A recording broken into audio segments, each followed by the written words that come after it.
Mi nombre es Daniel Padilla y soy director que trabajo con la Ocean Conservancies, trabajando muy cercanamente con la iniciativa de Circulate para implementar el programa de Urban Ocean. Urban Ocean es la primera iniciativa que se ha hecho conjuntamente y tratamos de tener una transformación sistémica para trabajar con las ciudades y los socios que quieran hacer cambios e invertir en estos cambios. Esta red está creciendo extensivamente en estos continentes que ven aquí, específicamente Suramérica, y lo que el programa está haciendo es desarrollar estas capacidades para mejorar el entendimiento de los distintos retos y verdaderamente empezar a acelerar el entendimiento y la implementación de la circularidad, viendo las situaciones de gestión en las ciudades seleccionadas para desarrollar los proyectos financieramente y también enfrentar los distintos retos que se presenten. Lo primero es que buscamos realmente entender cuál es el contexto local y a partir de ahí queremos identificar las oportunidades y las prioridades que cada ciudad y cada gobierno quiere abordar.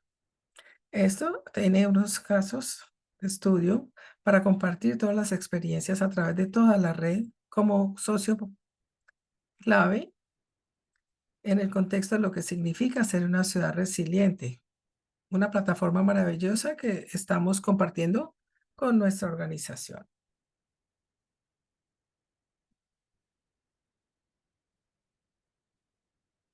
Un socio súper necesario y maravilloso ha sido la Universidad de Georgia con el Instituto de Nuevos Materiales. Vamos a hablar mucho de eso, pues la seguiremos llamando UGA. Y Urban Ocean ha estado trabajando con esta universidad desde que iniciamos en el 2008 y conjuntamente utilizando sus protocolos de circularidad hemos recolectado datos de 12 ciudades a través de 9. Tomando estos datos, hemos hecho todo el tema de las basuras y el material de empaque. Haciendo esta sociedad, hemos trabajado con ciudades en Latinoamérica para volver a remoldear las formas de gestionar, cortar las emisiones relacionadas con la producción y la logística de transporte, el consumo, el uso y lo que se relaciona con la gestión de desperdicios, evitando los plásticos de un solo uso de una sola vez y evitando también un modelo lineal de consumo. La economía circular es la manera como nos imaginamos que se debe implementar en las ciudades con un conjunto de herramientas que van a fortalecer la salud ambiental y en todo sentido. Estamos buscando esto, tratando de visualizar y traer al escenario, a la forma de mejorar estas condiciones en las distintas ciudades. Bueno, es un placer para mí presentarles a estas dos fenomenales e impresionantes profesionales, Taylor y Jenna, que han sido socias importantísimas en nuestro programa de implementación. No solamente porque son excelentes en cuanto a sus conocimientos, pero también trabajan con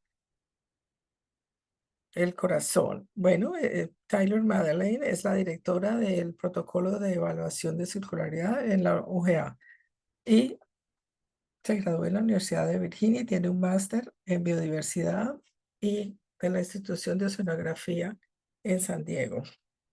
También es ecóloga de marina, viendo en conservación, trabajando en ecología marina y trabaja con organizaciones de todo el mundo como National Geographic, NOAA y BEAR. Actualmente se enfoca en el impacto del plástico en los ecosistemas y con lo que nos encontramos en el mar. Como directora, ella trabaja muy cercanamente con nosotros para poder entender cómo los contextos, esto lo vamos a compartir un poco después. Ella también participa en los talleres que se llevan a cabo en las ciudades para mostrar los hallazgos que ayudan a pensar en el manejo de desperdicios, así que le damos la bienvenida. La doctora Jenna Jebak Es profesora distinguida de Ingeniería Ambiental en la Universidad de Georgia. En el 2022 fue nombrada Fellow MacArthur por su trabajo investigando a escala la polución causada por los plásticos y los esfuerzos de galvanización para atender el desperdicio de plástico, tanto en el mar, habiendo co-creado con otros miembros de la universidad. La profesora Jen Beck lidera el laboratorio, que es el que,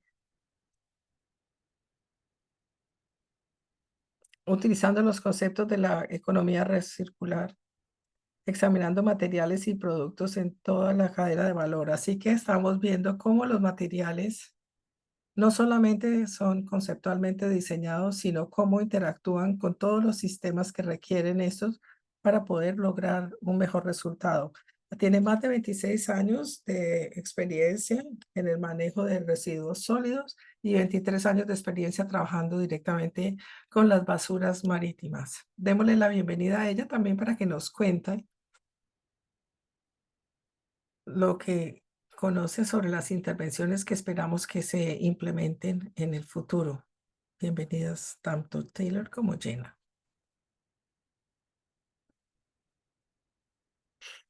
Sí, gracias por esa introducción maravillosa, Dani, y gracias por tenernos aquí en el día de hoy.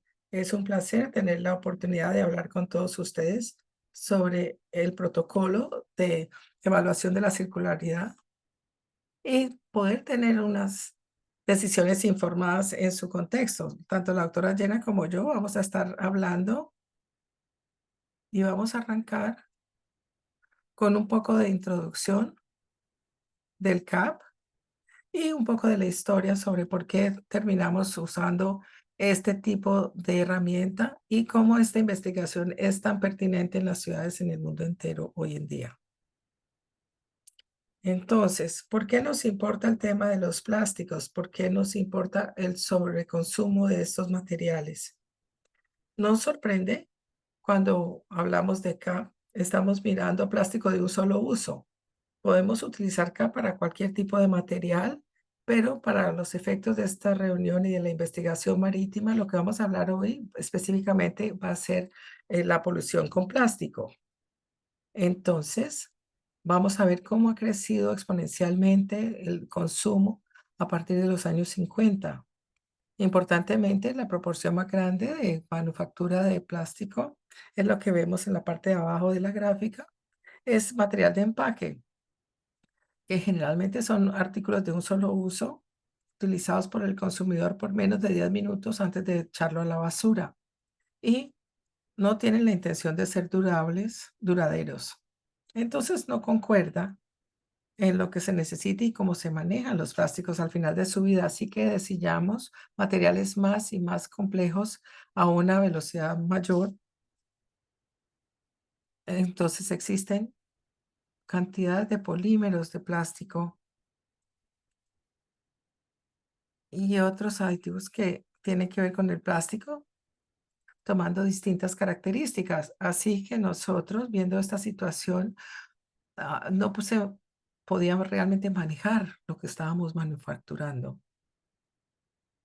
Otra manera de mirar estos datos es en unas escalas acumulativas. Aquí vemos a las cifras a nivel anual. En el 2017 publicamos esta investigación que demostraba que entre el 2015 y el 2017, 8.3 billones de toneladas métricas habían sido utilizadas de plástico en el 2017 y la mayoría de eso ha sido producido para materiales de empaque y de un solo uso. Entonces, vemos que ya estos en un momento se han vuelto ya desperdicios o basura. Escucharon ya algo que dijo Taylor sobre esto, pero vemos que puede ser cualquier color del arco iris, puede ser flexible, es decir, distintos aditivos con distintas propiedades. Entonces, ese uso y esa variedad del plástico significa que es algo que es un desafío de reciclar y de reusar. Entonces, al mismo tiempo, nos dimos cuenta que solamente el 9% del plástico es reciclado. Es una fracción bastante pequeña. Otros que era incinerado, O sea, el 79% terminaba ya fuera en un relleno sanitario o en el medio ambiente urbano.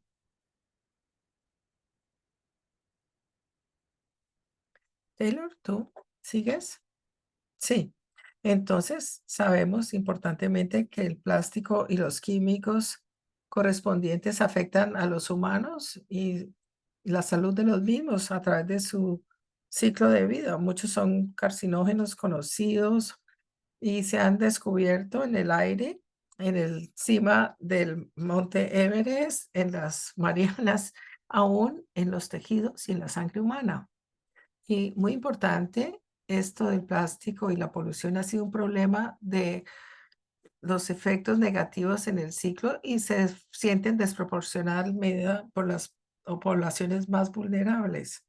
Entonces, el problema se ha vuelto enorme, difícil de manejar y es algo que ya no podemos ignorar y sabemos que es intrínsecamente el momento de ser resilientes económicamente y también a nivel del medio ambiente, pero importantemente creemos que esta es un reto que se puede solucionar, especialmente cuando empezamos a tener más conocimiento de esto a nivel de ciudades. Bueno, vamos a hablar ahora un poquito sobre la circularidad y lo que significa. Creo que hay unas concepciones equivocadas sobre lo que significa circularidad.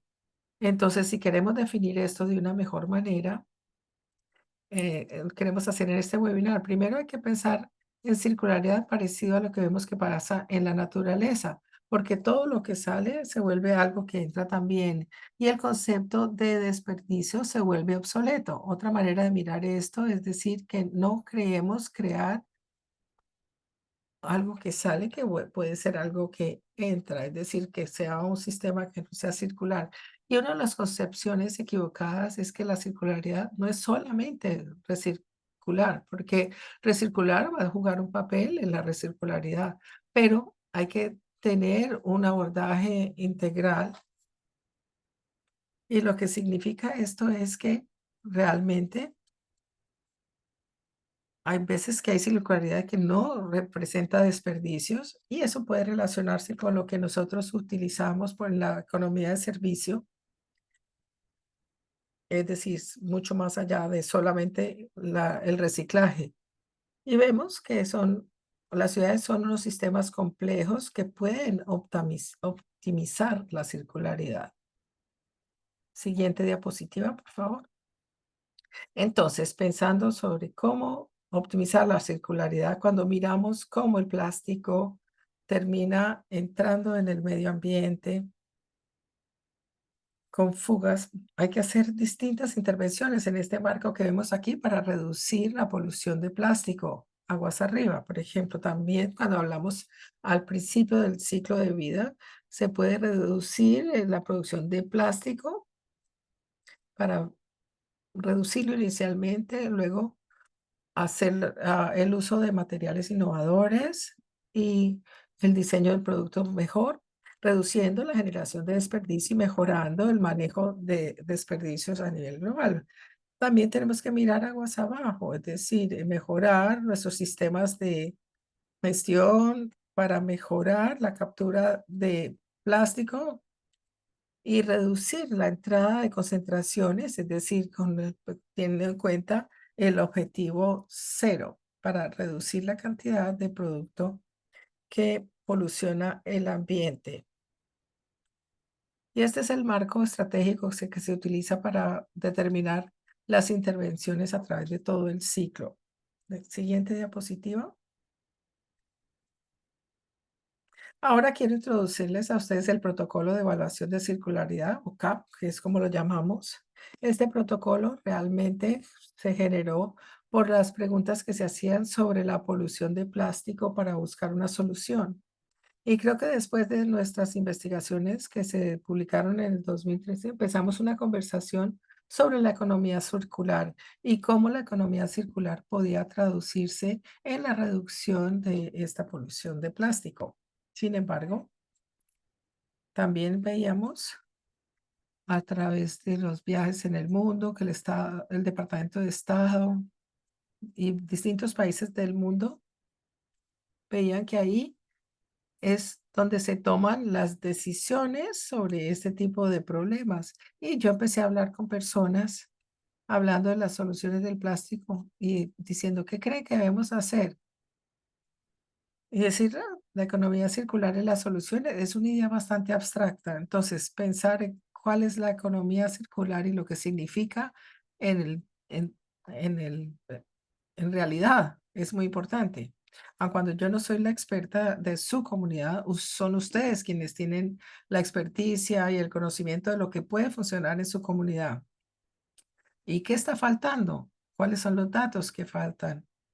A medida que yo pensé y busqué qué podía recolectarse en términos de datos para contribuir en la toma de decisiones, empecé a ver qué venden en los almacenes, cuál es el conocimiento y las percepciones que tiene la gente sobre estos temas, cómo se empacan o cuáles son los empaques que se venden en los almacenes, si son materiales que se usan una sola vez, viendo el sistema de gestión, viendo la selección y el manejo final de estos productos. Y esa es una de las partes más difíciles porque a lo mejor hay la tecnología para tratamiento, pero si no se recolecta el material, a lo mejor esa tecnología no puede usarse.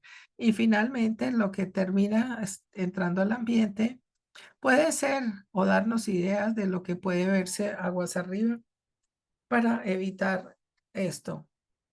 Y bueno, vamos a darles más resultados y muestras de lo que se hizo. Este es el modelo central y en la siguiente diapositiva tenemos un mapa donde de manera colaboradora hemos trabajado con socios que hacen la implementación a nivel local en 16 países y en 56 ciudades en 16 países de todo el mundo que están marcados. Y como les dije, trabajamos con los que hacen la implementación a nivel local. Así que entrenamos y capacitamos a las personas localmente, trayendo sus conocimientos a la mesa, hablando sobre los distintos métodos y siendo entrenados para poder hacer toda esa recolección de datos en las comunidades locales. Y el tiempo, desde luego, era compensado. Así que ese fue un componente importante del CAP con nuestros socios a nivel local. Creo que sigues tú, Taylor. Sí, como acaba de decir, la Universidad de Georgia y nuestras instituciones trabajan conjuntamente y desde el principio se decidió que CAP fuera una herramienta muy importante para empezar en la jornada diaria, para poder entender el manejo de sus desperdicios, la polución, etcétera, y después de ahí, sí, ver las soluciones posibles. Entonces, de lo que les voy a hablar ahora es un poco más de detalle sobre cuáles han sido esos hallazgos y también ver más a profundidad un estudio en particular que hicimos a través de las 6 ciudades en el primer programa que se mencionó, e hicimos una publicación mirando un metaanálisis para ver algunas de las tendencias en esas ciudades.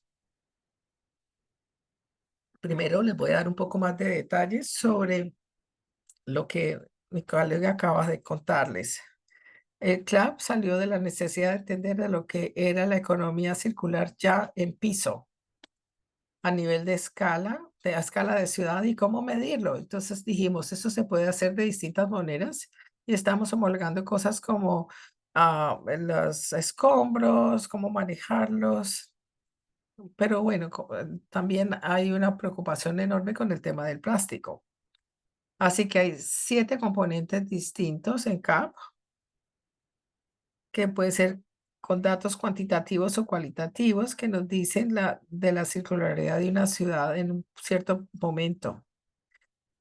Entonces, nos muestra en qué se tienen que enfocar las personas influenciadoras. Empezando a la derecha, el primero es el input.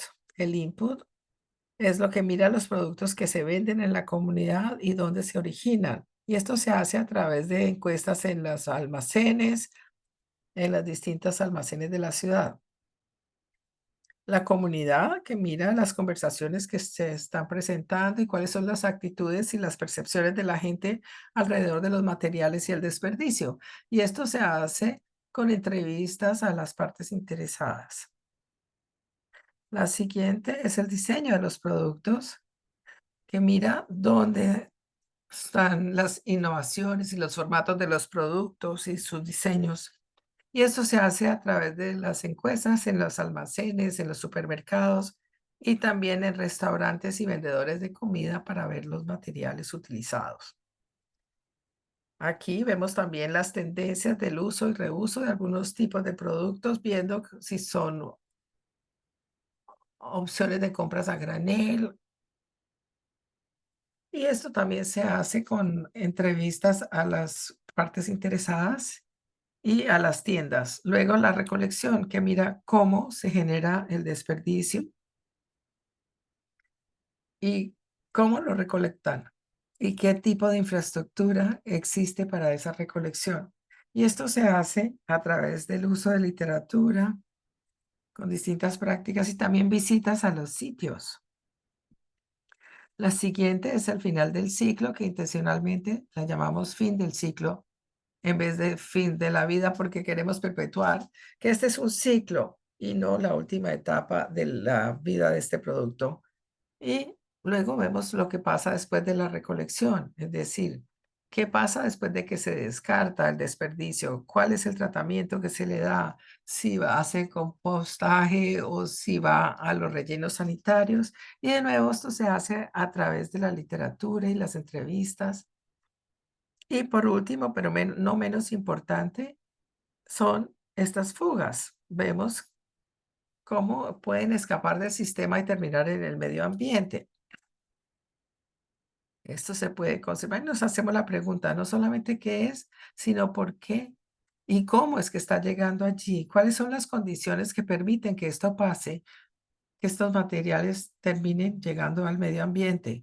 Y esto se hace a través de estudios aleatorios, haciendo también un seguimiento a los escombros, que fue algo desarrollado por nuestro grupo de investigación y también por fuentes abiertas. Y cualquiera puede hacer esto aún en su propio patio de la casa para hacer este seguimiento. Entonces, esta es la publicación que les mencioné anteriormente, donde hicimos el metaanálisis en las 6 ciudades, con varios autores de los distintos socios y fundadores y financiadores de estos proyectos para las 6 ciudades que fueron participantes en este estudio.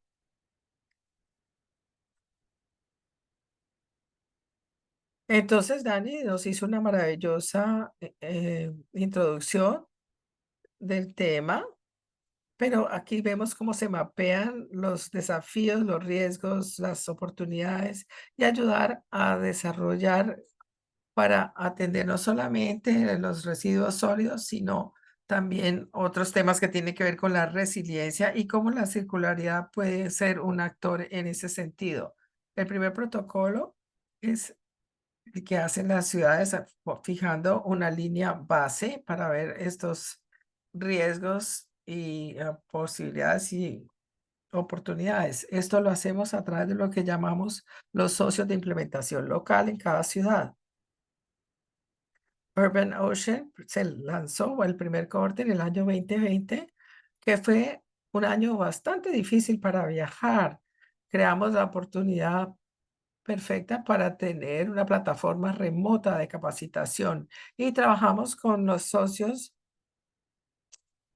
en Panamá, de la academia, en Pune, en Chennai, en India, en Kenya, en Vietnam, en Samarón, en Indonesia y en Maracay. Entonces, no voy a repasar todos los puntos, sino que voy a darles las partes más importantes. Cuando pueden ver aquí los 7 puntos del metaanálisis. Primero, documentamos más de 1.300 productos que venden en las tiendas de estas ciudades y veíamos dónde se originaban, cuál era su marca, dónde eran las fábricas y dónde estaba la compañía en este momento en cuanto a su punto de venta. y vimos cifras como estas.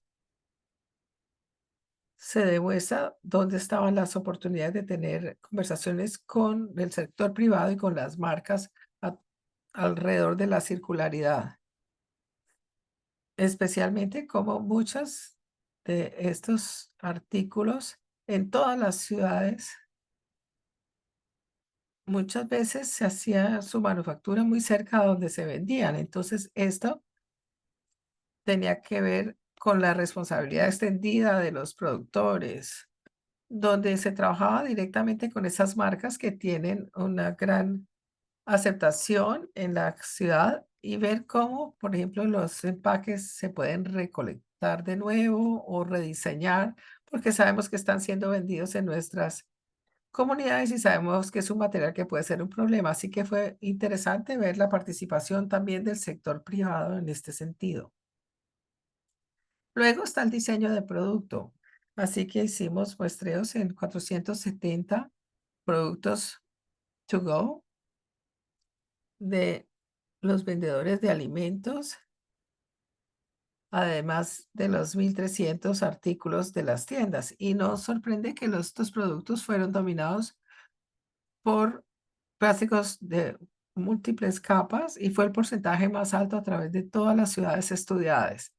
Este plástico de varias capas es el que se hace que sea difícil de recolectar y reciclar cuando tiene adhesivos entre esas capas el plástico. Y también tiene un valor muy bajo en el sector de reciclaje. Entonces, no hay un incentivo muy grande de manejarlo. Cuando vemos a los productos to go, eran dominados por distintos tipos de plásticos, pero estaban presentes en todas las ciudades. Y es importante saber que las ciudades estaban trabajando o anticipaban lo que iba a pasar en los años, pero había una diversidad de materiales o tipos de materiales. Algunas que tenían plástico de bambú, de madera o alternativas de plástico, que podían sugerir que estaban haciendo una transición para evitar, y esto puede ser una señal bastante positiva, evitando los plásticos.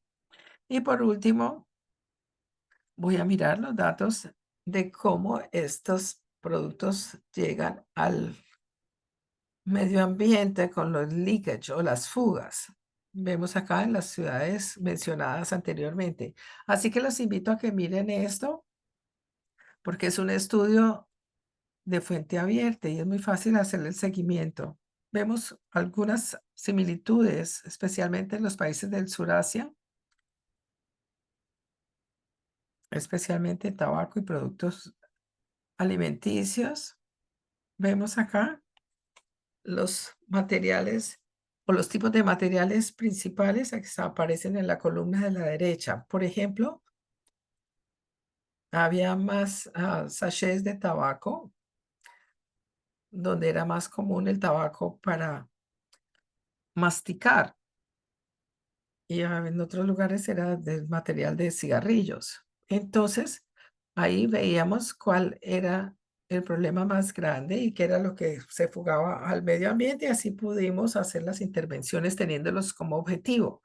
Y los sistemas de gestión de riesgo y un aprendizaje clave es que estos sistemas de recolección son distintos en el mundo entero, pero lo que entra a ese sistema tiene que concordar con la capacidad de manejar ese material, porque si no, puede que se escape y termine siendo basura.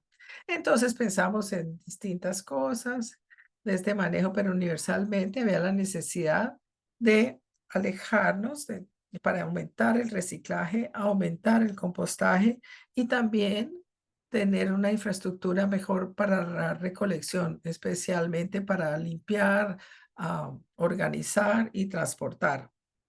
Algo también importante en este sector informal que parecía crítico en todas las ciudades, especialmente en aumentar la recolección, reducir las fugas con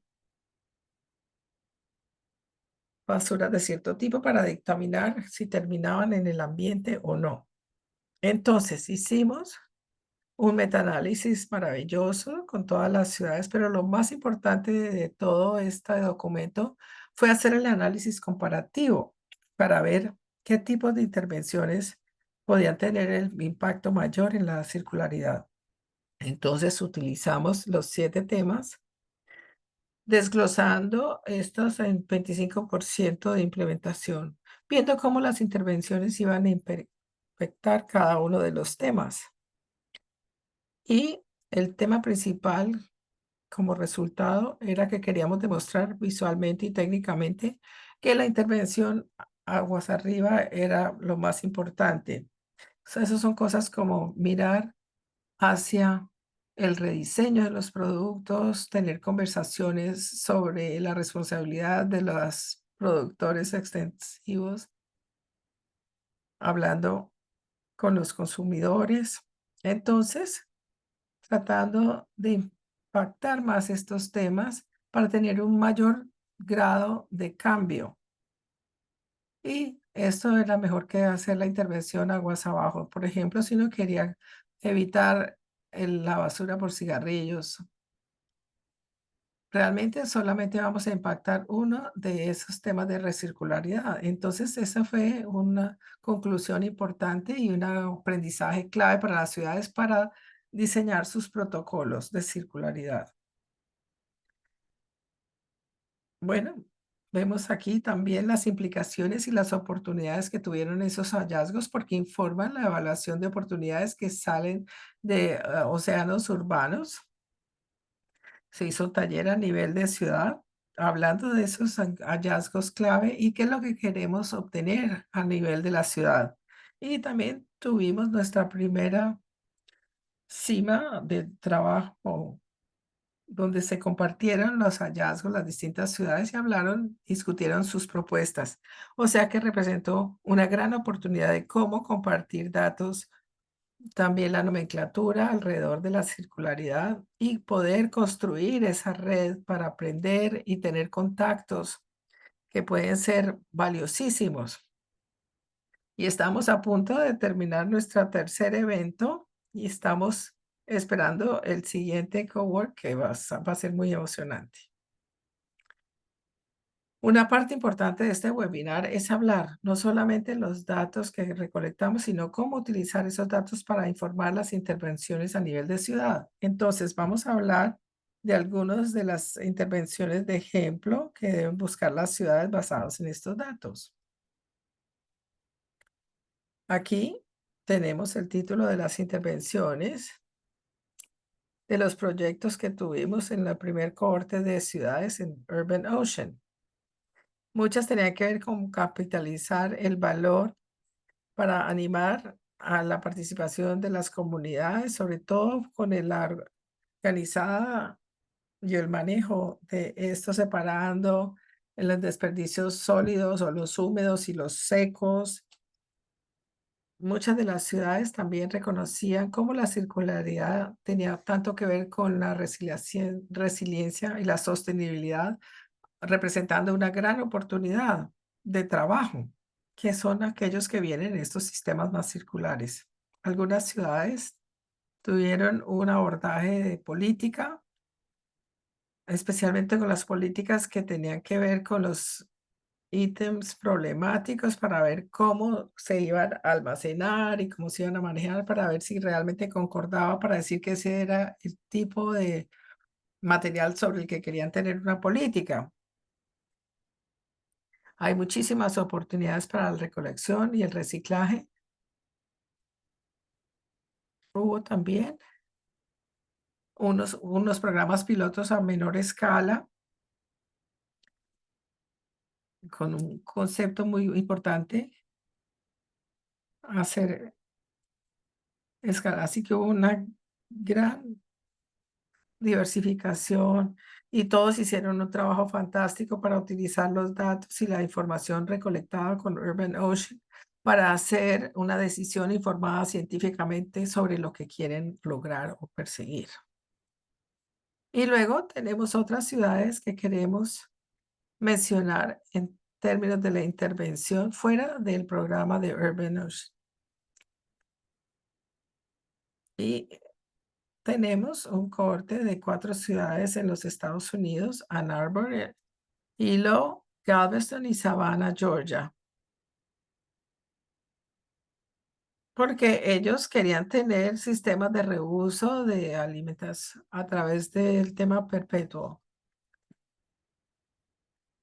También trabajamos en estados pequeños de islas, no solamente en una ciudad. Por ejemplo, en Aruba, ellos están llevando a cabo el programa CAP, importando productos y materiales, así como exportando materiales. Y están pensando en una política extendida de los productores a nivel nacional, o lo que llamamos EPR. En Dominica, que es más pequeño también, y están utilizando el CAP para generar su primer plan de acción nacional para la reducción de la polución con plástico, mirando también cómo mejorar su infraestructura de desperdicios. En Cape Girardeau, el alcalde ha podido utilizar los datos de CAP para hablar con el público en todo Estados Unidos para compartir la historia de su comunidad, porque tienen infraestructura de reciclaje y trabajan con la empresa privada para poder compartir los retos y sus historias en reuniones a nivel nacional, en reuniones de compañías de plástico, especialmente también en las comunidades rurales. En Athens, Georgia, donde estamos ubicados nosotros, tuvimos un programa piloto de recolección de compostaje a nivel de la comunidad y también de las bolsas de plástico y la política de PS, parecido a lo que Taylor nos mencionó en términos de separar el material seco y el material húmedo. El tema orgánico es un poco menos para, bueno, se utiliza para meterlos a compostaje, es mucho mejor si se hace con material orgánico en los Estados Unidos. Y también utilizando materiales para tener ese tipo, entonces es necesario tener un sistema de compostaje. Hubo también una prohibición o una multa por el uso de bolsas plásticas. Y en Miami, Florida, se utilizó el CAP para instalar dispositivos para el uso del agua lluvias, con grupos de trabajo con las distintas partes interesadas, con la oportunidad de explorar las futuras políticas, prohibiendo, por ejemplo, las bolsas de plástico también, y así las comunidades entonces pueden hacer que los restaurantes tengan una tendencia más verde y ecológica. Siguiente diapositiva. La otra cosa que esperamos que pase con respecto a CAP es que podemos crear un cambio mayor en los sistemas con la circularidad, con el manejo de materiales, reduciendo la polución de plástico. Así que queremos hablar sobre cómo ese tipo de cambio puede ocurrir. Una de las maneras, bueno, lo podemos ver aquí en esta diapositiva, ver cómo los cambios pueden ocurrir, ver que hay varios componentes de ciudad que pueden examinarse para hacer intervenciones, transporte y también ayudando a que tengan mejores prácticas las ciudades, comunicándose entre ellas, compartiendo y otras ventajas que se pueden lograr cuando se adapta este conocimiento a la situación de las comunidades a nivel local. Siguiente diapositiva. La otra cosa que se utiliza el CAP es para continuar esa mejora o mirarla también como de una manera holística y se implementa alguna intervención, entonces uno puede hacer sus propios temas individuales para ver cómo ha sido el impacto en el CAP, en la circularidad, o si se puede hacer otra evaluación holística. De esto estamos hablando en términos de la circularidad. Podemos adaptar esto a los contextos locales. El CAP siempre puede darte como una línea base y una evaluación, por ejemplo, con las industrias de turismo, de pesca, y esas industrias pueden participar y amplificar la circularidad. Y esa industria también se puede incluir para las entrevistas y para la recolección de datos también. Así que se pueden imaginar que estos factores pueden influir mucho en lo que se parecen y en lo que sean distintas las distintas ciudades. Entonces, pueden tener similar geografía. El grupo de ciudades, por ejemplo, que estaban en el sureste de Asia, algunas tenían tendencias parecidas. Hay también el área de tierra, algunas son pequeñas y otras son áreas enormes. Hemos visto diferencias también entre la parte rural y la parte urbana. Así que de nuevo, esto se está formando de manera colaborativa entre los distintos actores. Otra cosa que sale a relucir frecuentemente es en la ubicación donde están las fábricas o las ubicaciones o los factores de arquetipo de las ciudades. Entonces se está haciendo conversaciones con estas entidades. Las, generalmente estas son empresas locales o de pronto su planta manufacturera es local, pero la empresa matriz no lo es. Entonces también hay que ver cómo se hace esa conversación y cómo puede haber un impacto en el tema de la circularidad. Entonces queremos hablar un poquito sobre los próximos pasos a dar por parte de CAP. Estamos trabajando en distintos proyectos. Siguiente diapositiva. Nuestra capacitación de CAP típicamente se hace trabajando con cada una de estas ciudades que ha tenido un socio local, pero lo que queremos hacer es que esto sea un poco más eficiente y quizás más flexible en cuanto a la entrenamiento, capacitación. Así que estos módulos van a entrar a la plataforma para que puedan ser mirados de manera sincrónica, sin hacerlo.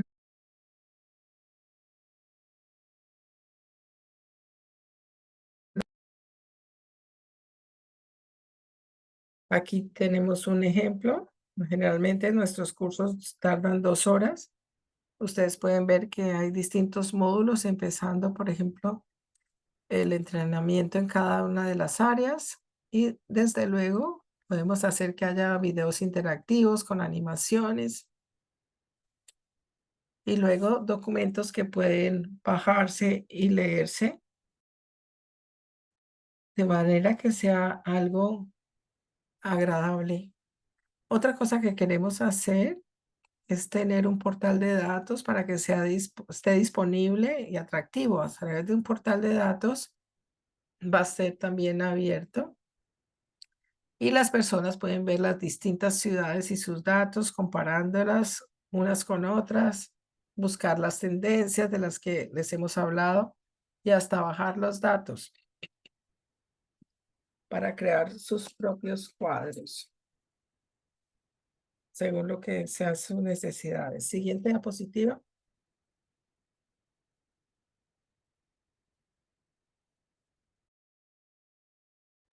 Por último, estamos muy interesados en tener en estas ciudades bibliotecas de intervención con los distintos arquetipos de las ciudades, pero de nuevo, aquí vemos el ciclo.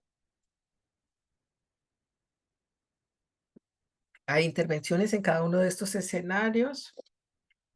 intervenciones que se hacen aguas arriba, viendo aquí la reducción de los plásticos, el tema de la infraestructura, que es una conversación que debe tenerse con el diseño de los productos y son simplemente ejemplos de las intervenciones que hemos tenido.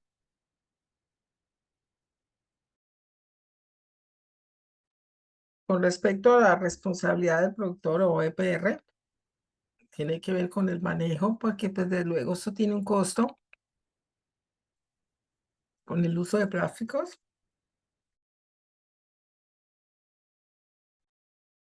y las compañías pueden cambiar los diseños de sus productos si realmente quieren evitar los costos de la EPR. Ese es un cambio también que se haría en los materiales y en el diseño.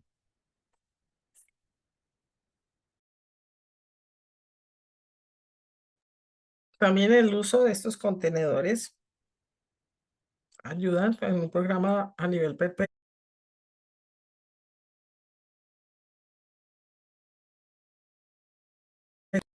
Otras cosas se puede usar es basureros más pequeños para evitar la cantidad de desperdicio generado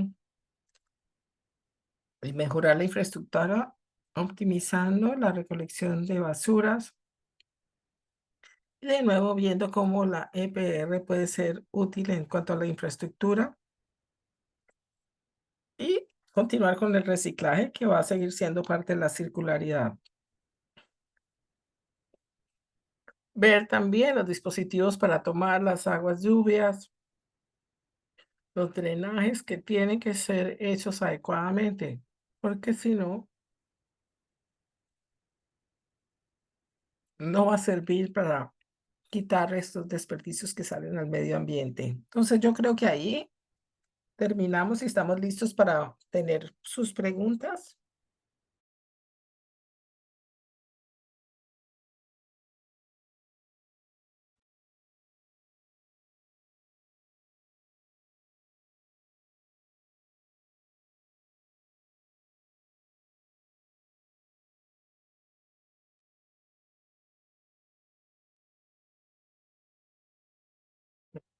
Se estaba escuchando. Bueno, estamos tratando de tener soluciones. Así que estamos muy agradecidos por la interacción que ha habido. Agradecemos el trabajo que ustedes están haciendo y una excelente presentación.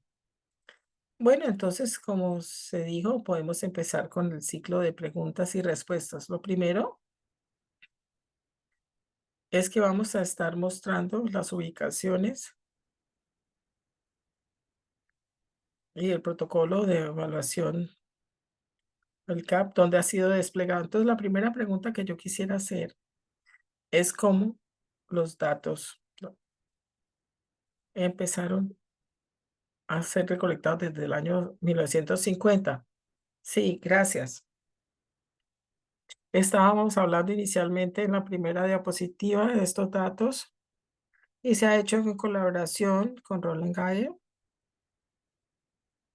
y esos datos venían de Plastics Europe inicialmente. Y una cosa que yo quería hacer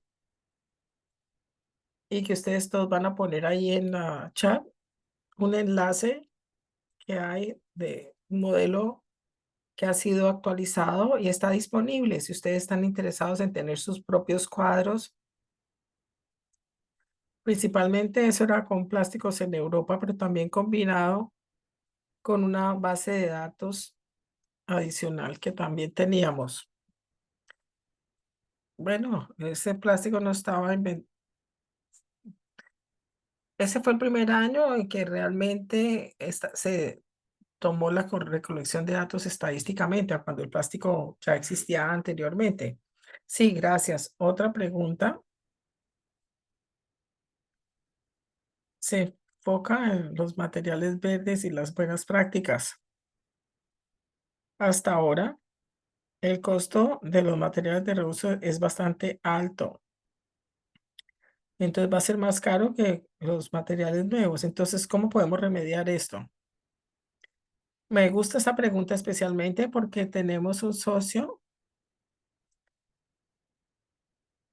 del portal de capacitación y datos es patrocinado por la Foundation aquí en un proyecto que está financiando para crearlos para nosotros. Tendríamos los socios de la Universidad de Pittsburgh y específicamente se está trabajando en adaptar CAP para materiales de construcción y de demolición.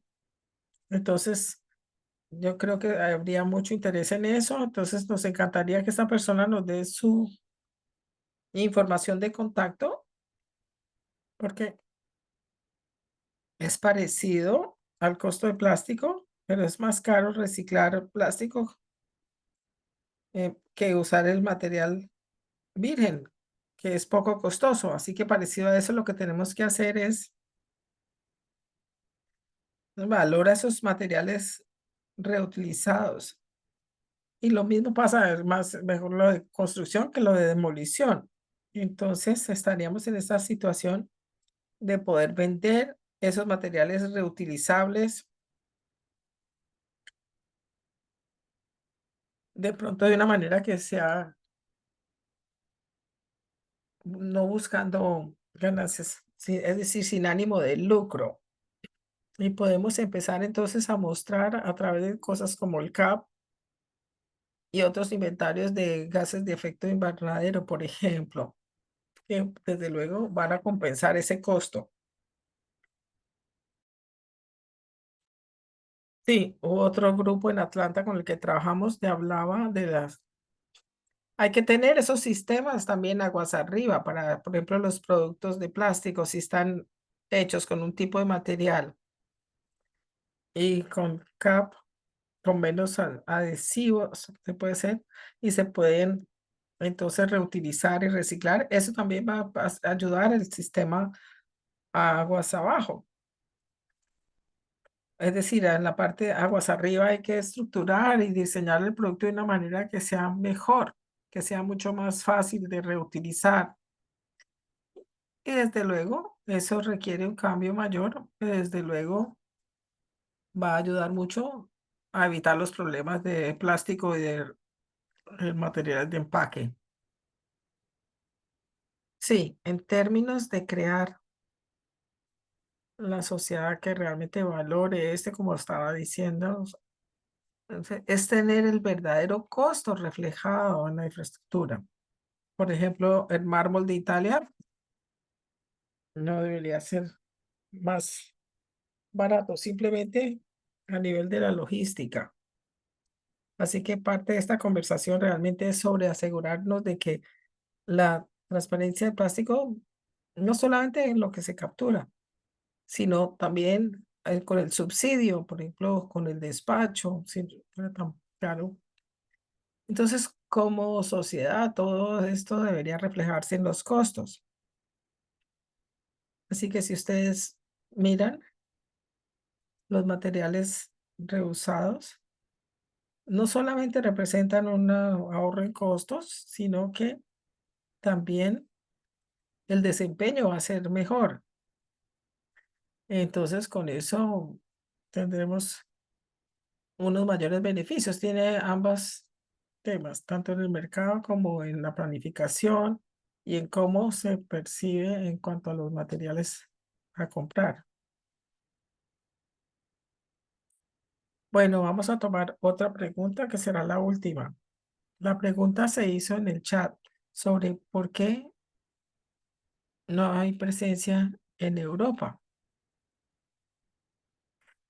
Dani, ¿quieres contestar esto? Sí, voy a contestar desde la perspectiva de mi compañía. Tenemos algunas ciudades que son parte de Urban Ocean. Hay unas prácticas que pueden transferirse, pero desde el 2020 hemos visto que muchos de esos ejemplos de intervenciones son muy difíciles en ciudades que crecen rápidamente y llevarlas desde un contexto pequeño. Por eso lo hemos hecho con Sudamérica. En las ciudades más grandes de Europa son como un tercio del tamaño de las de Asia y la mitad de las de Sudamérica. Así que el impacto es distintísimo. Y también el tema de presupuesto. Hace como un mes miramos el impacto de los fenómenos ambientales y cómo las ciudades podían manejarlo. Veamos que en Europa la capacidad es distinta o las intervenciones también, dependiendo de la escala económica. Y lo otro que quiero decir es la vulnerabilidad de la población. En Latinoamérica tenemos muchas áreas que dependen del mercado de reciclaje para poder sostener sus vidas, mientras que en las ciudades europeas eso no pasa. Por eso es muy difícil hacer esa transición de, desde luego, siempre quisiéramos tener a Europa que participe en el programa de nuestra compañía para poder también adquirir ese conocimiento. Sí, nosotros también. Me gusta la pregunta que hiciste, porque se notó que acá no se trata únicamente de mirar lo que hay que hacer para cambiar el sistema, sino que se trata también de aprender qué es lo que está funcionando. Así que me parece que son puntos de datos muy importantes, pero necesitamos tener una ciudad para hacer eso y también, desde luego, los recursos para realizarlo. Siempre estamos abiertos a eso. Una pregunta que vi en el chat, alguien preguntó sobre el curso. Ya, todavía no se han terminado, esperamos que estén completos para el año 2025. Como les dije, estos están siendo desarrollados en este proyecto que tenemos. Y de nuevo, pues me dan el email para contactarlos porque me encantaría, una vez que estén completos, que ustedes sean informados. Sí, todos los que estén interesados en pues también otro proyecto que está en nuestro pipeline, que se ha hecho en Pittsburgh y en Atlanta. Así que no está todavía listo, pero ya casi.